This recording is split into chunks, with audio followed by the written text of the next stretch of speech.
Hey everyone, Josh Neighbors here, Locked On Big 12 podcast. Today it is the 27th of December 2022 when you are seeing this. On the show today, getting you ready for a massive week in Big 12 Bowls. 7 Big 12 Bowl games coming up this week. And also, this is the start of the conference season for the Big 12 on the basketball side. Men's basketball on Saturday, 5 Big 12 games. So just kind of getting you all primed and ready for what is a huge week in the Big 12 Conference. All that and more coming up on the show.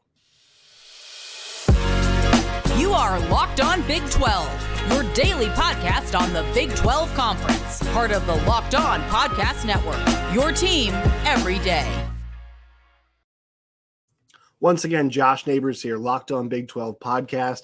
Make sure you guys subscribe. The goal was to get to 3,000 subscribers by the end of December. We are less than 50 away right now. So need your all's help. If you all have not subscribed to Locked On Big 12 just yet, please do so. It will mean a lot to us if you all could do that and help us get over that 3K mark. Like the video as well. When you guys like the videos, it helps to get out to more people so more folks can also subscribe. If you guys can't watch us on YouTube because you're on the go, you guys can find us any of the places you get your podcasts. So Apple, Stitcher, Spotify, all of those places. You can follow us on Twitter at LOBig12, and you guys can find me at JoshNeighbors_. Also, check out our show from Monday, yesterday on the 26th. Went over, the state of Big 12 quarterbacks as we head into next season. That kind of ties into today because still the transfer portal is going. Still there is recruiting happening. And now we're going to hit all of our Big 12 bowl games, or the ones besides the Baylor game. And then we've got we've got the Big 12 basketball coming up, obviously in the same day as the Sugar Bowl for Kansas State and as the college football playoff that is going to happen on, was it Saturday? So whatever December 31st is, right? That is when we're doing, New Year's Eve is Saturday.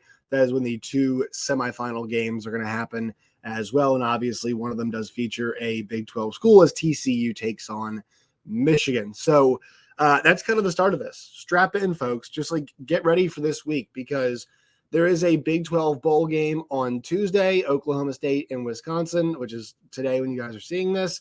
Wednesday, there are two games, Kansas and Arkansas, and then Texas Tech and Ole Miss. Thursday, there are two games, OU and Texas. Saturday, there are two games, Alabama and Kansas State plays Alabama, TCU plays Michigan. So that's where we begin with all of this. There is this weird lull period now between the end of the college football season and now when the bowl games really crank up. Yeah, there have been some decent matchups on the bowl side, but this is the week where you begin to see a lot of the Power 5 schools, all of their games kind of begin to happen, simultaneously, right? That's kind of where we are on the bowl schedule, which is very, very exciting in my opinion. On Tuesday, you're getting a 4 bowl game slate that's capped off at the end of the day, 10-15, the Guaranteed Rate Bowl. And it's exciting, obviously. I think one thing we have to do with all these is put them into context, right? What do these bowl games mean for all of these schools? And who has kind of the most to gain from these bowl games? I'll tell you what, Baylor, whenever you play a service academy in a bowl game like Baylor did, it's very difficult to prep for the triple. It's not a lot of fun in the lead up. And Baylor was dealing with some serious roster turnover stuff, plus recruiting stuff. It was a cold game. It was a weird game. But I'll tell you what, it's going to leave a bad taste in Baylor fans' mouths the way that the season ended. And I think that's something that we have to track as we're kind of going through all of these games is, what is there to gain from a win? But more importantly, what does a loss do? What does the taste in your mouth after a loss mean? And I think there are certain places, let's just take Oklahoma, for example. We'll talk about them more in a second, but OU, what does a 6-7 season mean for the Oklahoma Sooners? What does a losing year mean for Brent Venables in year number 1? For Kansas, what does a winning season mean for them? And what was this fantastic season? It could end for them like a 6-7 year, and it felt like it was much better the year than that. So I think 7-6 feels much more preferable to them than 6-7 in terms of momentum and where you are. There's already momentum for KU, but even more.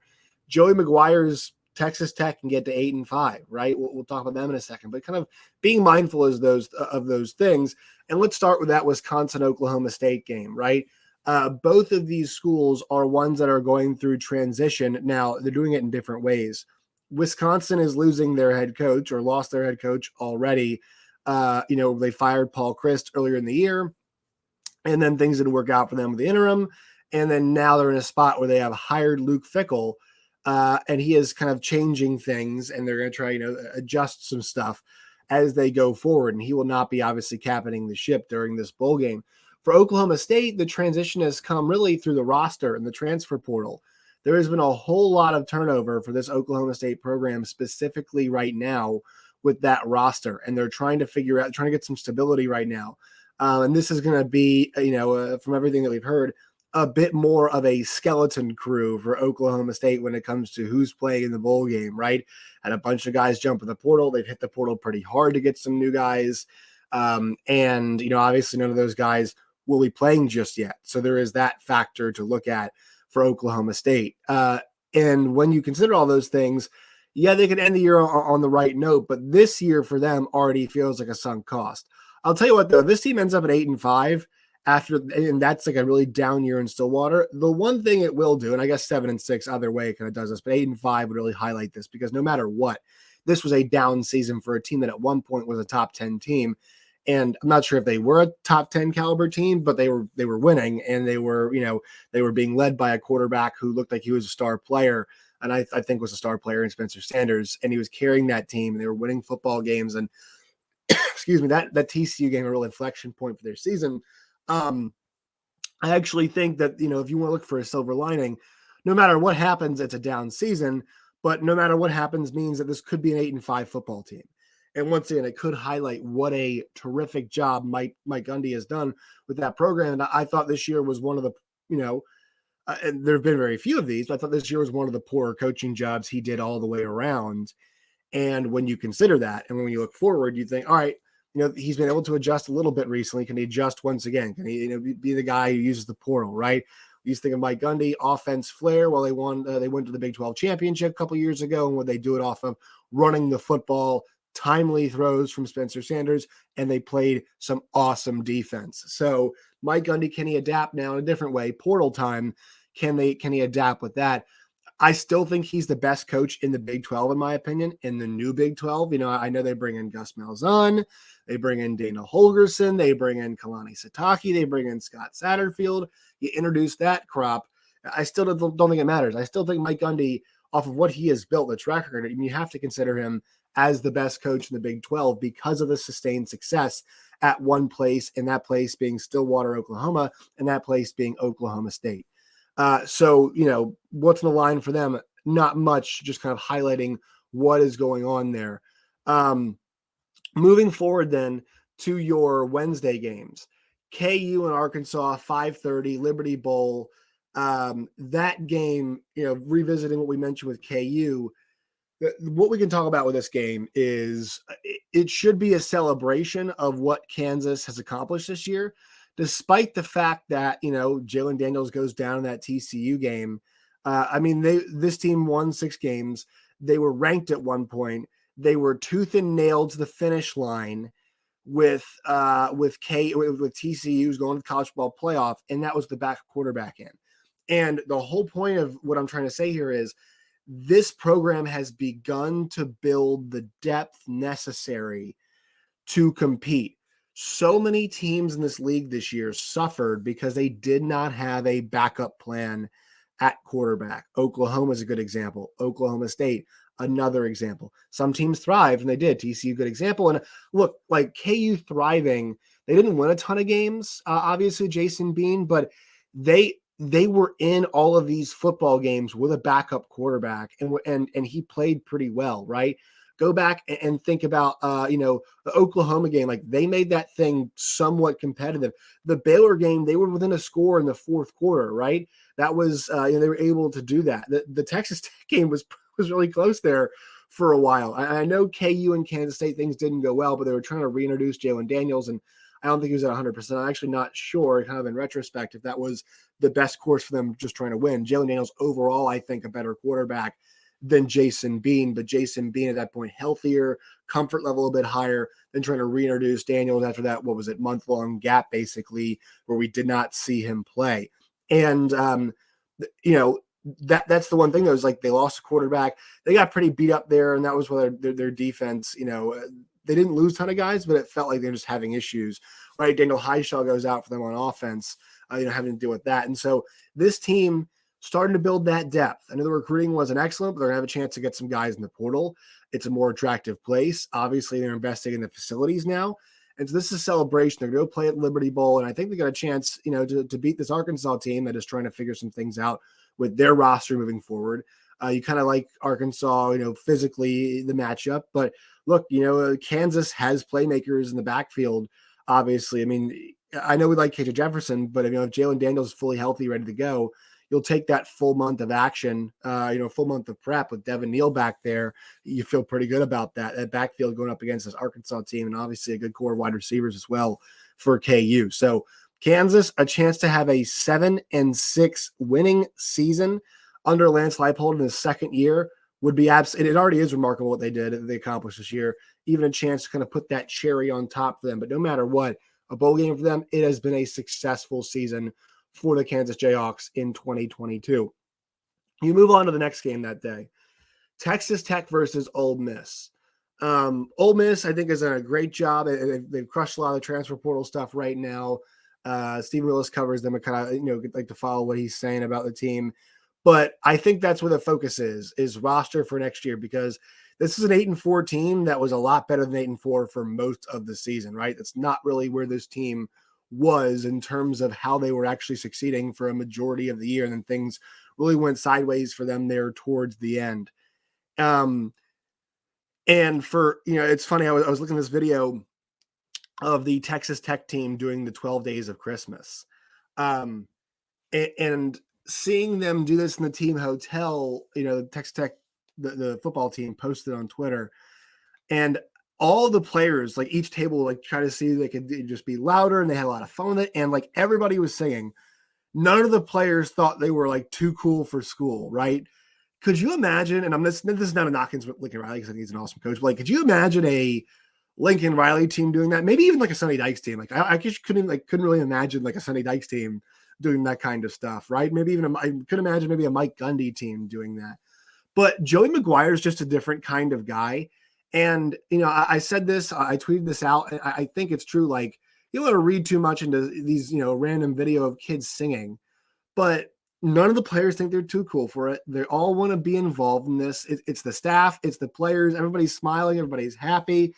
And I think it shows you like the culture and the program that you have to build at Texas Tech. Mike Leach wasn't like that either, and he was really successful there, but there's more than one way to skin a cat, and Joey McGuire is just being pretty authentic. I think that's kind of like, he feels like a very authentic guy, and for him, it's always going to be about the on-field stuff is going to be about hiring coordinators and getting the right personnel in and that kind of stuff. But to me, like in terms of a personnel thing, like the guys are buying in. I mean, that's really cool to see. These kids buying in. They want to be a part of this. And they did a great job in recruiting. They had a top 30 class, and you add in transfers as well. Joey McGuire is building something. And I don't know how I feel next year about Texas Tech. I think, especially if they win this bowl game, the clamoring and the momentum behind this team is going to be significant. I would not be surprised if they are treated like this year's Kansas State team was in the preseason, right? A lot of people were excited about K-State. Obviously, they land the 6 players on the first team all Big 12 before the season begins. And I think there was a lot of buy-in there. There's a lot of thought, about that team. And it turns out being right. They went through some bumps in the road to get there. Was it how we envisioned them getting to a Big 12 championship? No, but they were a sexy pick to end up in Arlington and ultimately win the thing. I think Texas Tech will be the same. They have a lot to address. They have to figure out who's playing quarterback next year as well. We don't know about that, but it feels like 2 pretty decent options with Baron Morton and obviously Tyler Shuck. We'll see what happens there. But a chance for them to cap off the season, a very successful season, continue that momentum, be an 8-win team, right? And once you hit 8, And once you get in that area, 8 and 9, that's when you, and look, in this conference, I mean, TCU won 5 and shot all the way up. But like, once you're in the 8 and 7 and 8 zone, if you can get there consistently, because it's also a team that was 7 and 5 last year, right? Goes to a bowl, whatever they were last year. Excuse me, goes to the bowl and wins the game against Mississippi State. Once you kind of get that range, that's when we start talking about, hey, is the good year 11 wins, 10 wins? Excuse me. And what does that ultimately look like for you and your team? Joey McGuire is in that zone right now. Dying right now. But he's ultimately gotten into that spot where now we can talk about it. Now we can have the conversation of, all right, can they start competing and contending?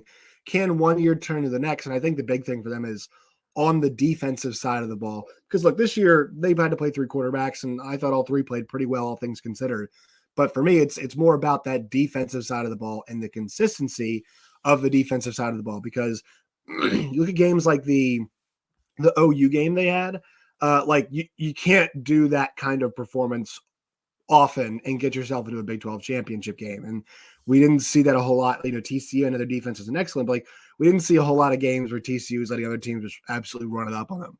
Right now, a lot of firefights. Kansas game was a bit of a firefight. Baylor game a little bit, but the defense eventually did settle in against Baylor, right? So you're not seeing a whole lot of games played in the 40s for TCU for teams going to Big 12 championship games. And so that's something that has to be addressed. Now, look, I know it wasn't that wasn't them constantly this year, but like 33-30 against Houston, 37-34 against Texas Tech. They allowed 37 against Kansas State. They allowed 41 against Oklahoma State, right? 45 against Baylor. A lot of that was turnovers. Not going to fully put that on them. 34 against TCU. You guys are getting the point here. And that's where they're going to have to address some things. But culture-wise, like feel-wise right now, things obviously heading in the right direction for them. And, you know, they've already had a successful year. You want to talk about like serious momentum heading into the offseason, get a win over an SEC school. And we'll be talking about some pretty significant momentum for Texas Tech going into next year. Oklahoma and Florida State in that Cheez-It Bowl. Look, I think FSU once gets 10 wins. I think OU's trying to get out of this season and figure out what they're going to do with the roster here. So I think for Brent Venables, like this is one of those where if they were able to find themselves a win, get to 7-6, that's definitely a kind of a light at the end of the tunnel. But I don't expect that because there is a very good chance that FSU is motivated to get that 10th win. And also at the same time, guys, like that's the better team, right? I think we all kind of agree that the better team is FSU from everything that we've seen from them this season. And trying to find the last time we had an OU season that was a sub 500 year. You have to go all the way back to 1998 when John Blake was coaching the team. 5-6 season. They were 4-8 before that, 3-8 before that. So they had some losing years in there, and that's obviously pre-Bob Stoops. Bob Stoops comes in, keeps this thing rolling. But, Brent Venables' company want to avoid the first Oklahoma losing season since that, since 1998. And that is a significant motivator, in my opinion, for them as we go into this contest. And also for them, not competitive in the Big 12 championship race this year at all, right? Not a factor. Texas was there. We'll get to them in a second. But that is the one thing as we look at OU and Texas, like these teams did not sniff competitiveness when it came. Well, Oklahoma did. Texas was involved the last month of the season, so not to scream there. But Texas the previous year didn't sniff it, right? They didn't sniff a bowl game. They missed out on the bowl game. So where these teams are is positioning is interesting as we head towards the SEC. The thing is, like the rosters for them are still significantly talented. And also when you compare the rosters, generally speaking, to the other rosters, Oklahoma's and Texas, the other Big 12 schools, the gap can be closing at times when you see guys like Quentin Johnston, Darius Davis, right? And, Kendrick Miller out there hitting the explosive plays, but like majority of the time it's going to be developmental players, your Steve Olivas, your Max Duggans, who are the guys who, your Hodges, the guys who are making the differences, for these teams. And, when it comes to like closing that gap, but they're not taking advantage of that gap at all. They really aren't. And, it's wide. The gap for them, like the talent gap for them it's not widening is what I'm trying to say, but like it's still there, but they're still not taking advantage of it. And this game doesn't signify they are, they aren't. I'm just kind of pointing this out. OU will have one of the more talented rosters in the league next year. They need to get some momentum going into this offseason and figure some things out, especially on the defensive side of the ball. We'll see if that's possible. Transfer portal, play some of the young guys, some of these guys improve, etc. Texas, the Longhorns. This is a really fun, exciting game, the Washington game. The problem is Bijan and Roshan have become effectively coaches on their way. I want to see something, though, in this game. I want to see some of the younger backs get some run. And also, I will say this, look, this is a game where Quinn Ewers, had a lot of prep. Cut him loose. Let's get him, let's get him some more momentum going into the offseason, as we think he's the guy next year. I mentioned this in the quarterback show yesterday. This was not a situation where the quarterback was what really was guiding them at the end of the year. It was running the football, and they played some pretty good, especially against the run. They played some really good defense. That is what helped Texas get to 8-4. That's what helped them arrive where they were. And I think a good example of this is how well they played against TCU on defense. That was an excellent effort. Quentin Johnston gets free at the end there. Kendra Miller breaks a big run. But if you told me that TCU scores, 17 points, 14 points in that game, who wins? I would have told you it would have been the Texas Longhorns. So obviously strides are being made here. Chance for a 9-win season if you get to 9. I thought 9-3, 8-4. I actually thought 9-3 was where they're going to land this year. If you get me 9-3, you get me, you get that range, you feel really, really good. It's a good Washington team. Once again, they won 10 football games this year, 10-2 Washington. But I think Texas has a good opportunity. Obviously, in the state of Texas here, they take this thing seriously. They killed it in recruiting. Keep that momentum in the month of December going. They weren't in the Big 12 title game, but they were around the last weekend of the season. They won that game against Baylor, which meant that, hey, Kansas State had to beat KU. And there was a chance for Texas to make it. So momentum is there. Chance for them to build here. A loss hurts it a little bit, but I think everything's so positive. You just want to add to that if you are Texas, if you are Steve Sarkisian, because everything looks good right now, and especially looking at the quarterback play with other guys going to have to play the running back. One guy who's been there for a while. You want to get the ball. You want to see him succeed because it has not always been. It was not as smooth as we hoped it would be going forward this year. Then we get to Saturday, and we'll hit more on these games later on in the week. But K-State, a chance for 11 wins, a chance to obviously win a New Year's Six Bowl, and for them to cap off what's been a dream season for them. Dream season actually maybe is too deep of a term. It's an ultimately very successful season and proof of what Chris Klieman can build. And it was listening to Tim Fitzgerald this morning from Go Power Cat talk about this. He was talking about this in terms of the COVID season and how bad that locker room was in the COVID year and the exodus they had following that season. And you think about that now and you compare that to where they are now and how great this locker room is and how much Chris Klieman depends on player-led locker rooms. And I think it's funny because when you think about the way that Chris Klieman's about the player-led locker room. And I think for TCU and Sonny Dykes, they kind of let that thing organically happen, right? I think that can go sideways at times if you let the players lead it and some things get rocky and, there's not anybody there to corral them, but Sonny Dykes is a laid-back guy. This player-led locker room took care of itself. And despite the odd quarterback situation and despite the call to have Martinez play the Texas game, right, and get down that big hole and couldn't take him all the way back, and Will Howard be the better guy, this team has always rallied. It showed the character time and time again, and now it seems like they've got the right guy at the mast, at the helm for them and Will Howard, and it's an exciting opportunity to play against a lot of talent, no matter whether it's going to be Will Anderson and Bryce Young for the entire game. Those guys sending a message, sending a tone, they want to go out on the right note. Two of the most talented guys that school's ever seen, right? Will Anderson and Bryce Young, and those guys are playing. Exciting to see what K-State gets to do. And one last ride for Deuce Vaughn, which will be exciting. One last ride for a lot of these guys who are on their way. So that's what's exciting for Kansas State.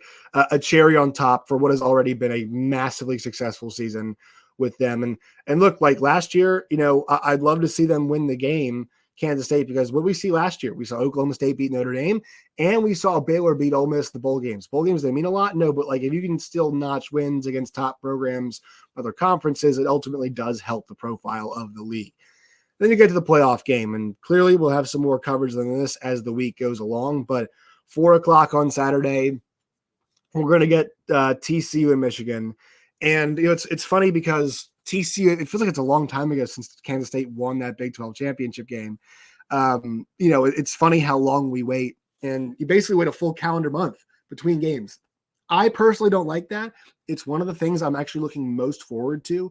The expanded CFP is not a month to prepare, because I feel like that's just pretty unnatural.